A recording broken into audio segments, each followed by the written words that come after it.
It's kind of funny that there is a countdown to it, because Totally. it very much feels like a countdown.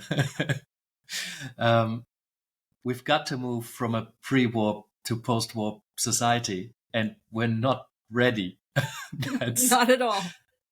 That sits at the core of our why, right? It So is. how do we explain this to people who are not familiar with Star Trek? That's a really good question, right? Because whenever I talk to people who are Trekkies about this, they're like, yeah, of course, right? It makes immediate sense. Yeah.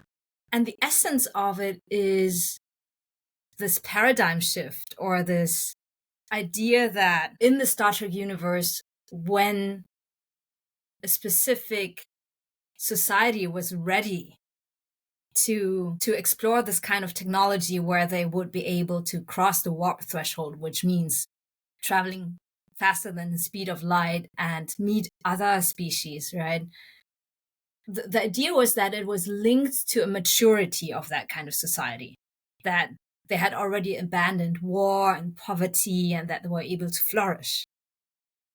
And I don't know why that was linked in Star Trek, but it was such an important paradigm, right? So how do you explain that to someone who's not a Trekkie?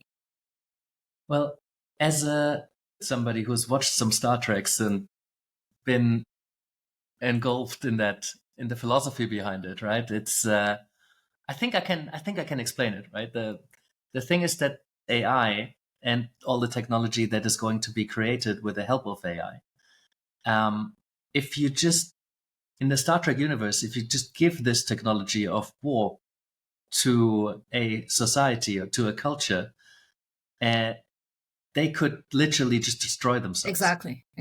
It's powerful if you don't know how to navigate it, and if you don't have the tools and resources to navigate it ethically, morally, responsibly, then it's a big risk, right? So this technology wasn't just given to people because that might be a very, very bad thing.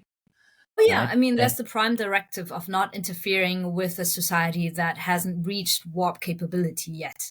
And yes, it is true that probably you could only develop the warp capability if you were already mature enough not to destroy yourself in the process of doing it.